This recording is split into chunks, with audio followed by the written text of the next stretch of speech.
మొన్న యాక్చువల్లీ రాశి గారితో ఒక ఇన్సిడెంట్ జరిగింది. ఎలా అంటే వీ వర్ ట్రావెలింగ్, అమ్మ, నేను అండ్ తన ఫ్యామిలీతో. Rashi and her parents were there. So ఇద్దరం అంటే తెలియకుండా we just happen to be on the Okay. Same అనమాట ఫ్లైట్.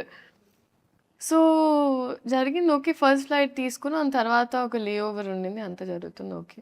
నేను అమ్మ లౌంజ్కి వెళ్ళాము. ఒక 9-10 అవర్స్ లే ఓవర్ ఉండింది. దానివల్ల వీ వర్ జస్ట్ రెస్టింగ్ దమ్ చేస్తుంటే నేను అమ్మ నడుస్తున్నాం. స్లీపింగ్ పాడ్స్ అని ఉంటాయండి మామూలుగా. సో అక్కడ ఏంటంటే వెళ్ళి పడుకోవచ్చు అనమాట, ఎందుకంటే లాంగ్ లే ఓవర్స్ ఉన్నప్పుడు. సో అలా నడుచుకుంటూ వెళ్తున్నప్పుడు కరెక్ట్గా ఒక చిన్న పాప కనిపిస్తుంది. ఆరెంజ్ కలర్ వేసుకొని ఇట్లా ఇట్లా బ్యాగ్ వేసుకొని అలా అలా అలా అలా అలా వెళ్తుంది. సో మా అమ్మ, అయ్యో పాప మీద పిల్ల తప్పిపోయినట్టుంది అంది. అవునా అమ్మ అని ఒకసారి పోయి అడిగి చూడు, అంత ఓకేనా. సమ్ గర్ల్ ఇలా ఇలా తట్టి తిరిగి చూస్తే రాశి. నేనన్నా షీ ఈజ్ వాకింగ్, చిన్న బ్యాక్ ప్యాక్ వేసుకొని ఇట్లా అని నడుచుకుని, సో క్యూట్. దాని తర్వాత కాదు, చిన్న పాప తప్పిపోయిందేమో అనుకోవడం మాత్రం క్రేజీ. అదే కదా నేను అన్నాను, మమ్మీ పెద్ద పాప మమ్మీ. దాని తర్వాత అసలు బోల్డ్ అని కబుర్లు. సో కలిసిన వెంటనే her family was there, my family was there. So కూర్చొని మాట్లాడుతూనే ఉన్నాం.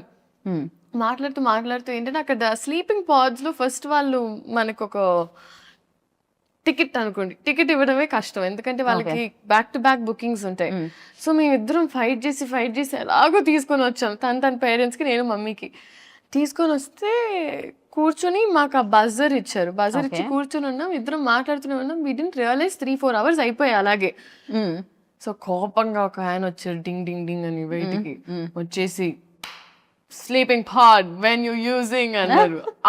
అచ్చు బాబాయ్, అప్పుడు we realise we have to go back. But that was one incident. But I think she's చాలా positive and sweet to be around.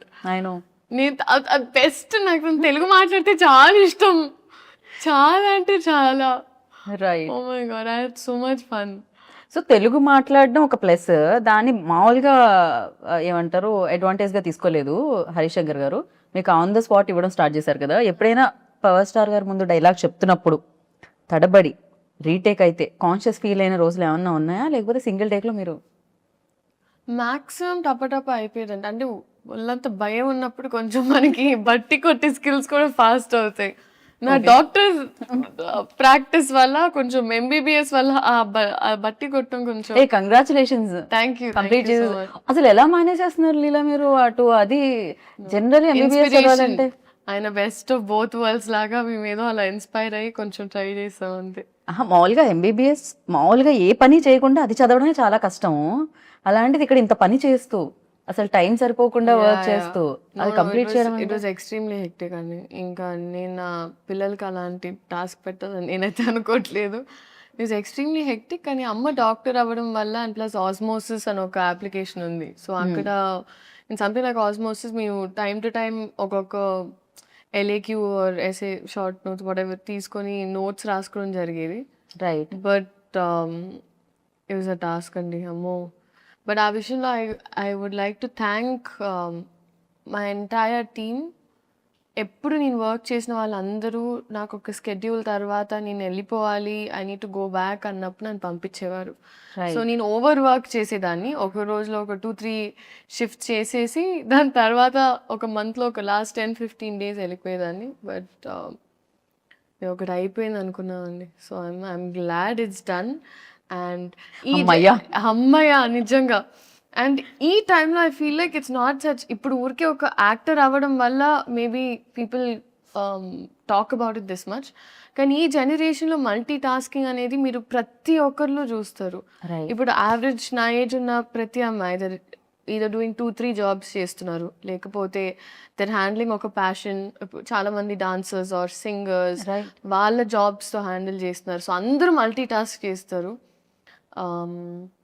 So I feel like మనమన్న generation అంతా forward ఉంది, అండ్ మనం అంతా హార్డ్ వర్క్ పెట్టకపోతే అంటే చాలా good students అయితే ఒక కంప్లీట్ చేయాలి అమ్మ చెప్పిన టాస్క్ మనం ఫాలో అవుతున్న అది నేను మమ్మీ కోసం చేయలేదండి. మెయిన్గా నేను తాతగారికి ఒక మాట ఇచ్చాను. And more than that I think నాకు ఎక్కడో ఒక సెన్స్ ఆఫ్ రియల్ అనిపించేది.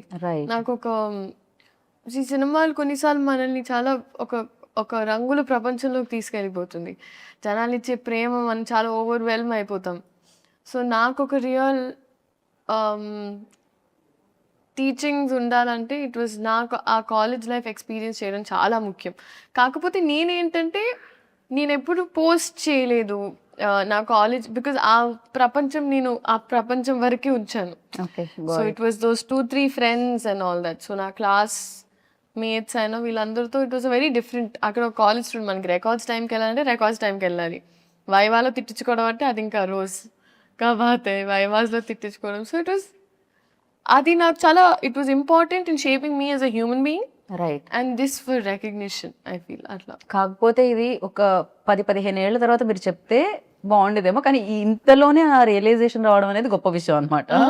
జనరల్లీ చాలా ఎక్స్పీరియన్స్ తో వస్తుంది అంటారు కదా. సో ఆ ఎక్స్పీరియన్స్ కంటే ముందే మీకు రియలైజేషన్ ఉంది, అది గుడ్ థింగ్ అన్నిటికంటే. Thank you. And at the same time like definitely ఒక commercial film, mass film, biggest hero చేస్తున్న ఫిలిం అంటే థియేటర్లో విజువల్స్ నాకు తెలిసి ఫస్ట్ టైం మనం చూసినా కూడా మళ్ళీ ఇంకోసారి వెళ్ళి చూస్తే కానీ డైలాగ్లు అర్థం అవ్వనివ్వరు. ఆ విజువల్స్ అనిపిస్తాయి అనమాట థియేటర్ నుంచి. సో ఎలా ప్లాన్ చేస్తున్నారు 19th కి? మమ్మీతో వెళ్తున్నారా, టీంతో వెళ్తున్నారా సినిమాకి? నేను చెప్పాలి వాళ్ళే ఎక్కడ వెళ్ళనిస్తారో, బట్ నాకైతే మాస్ థియేటర్కే వెళ్ళాలి అనుంది మనసంతా. It's always there.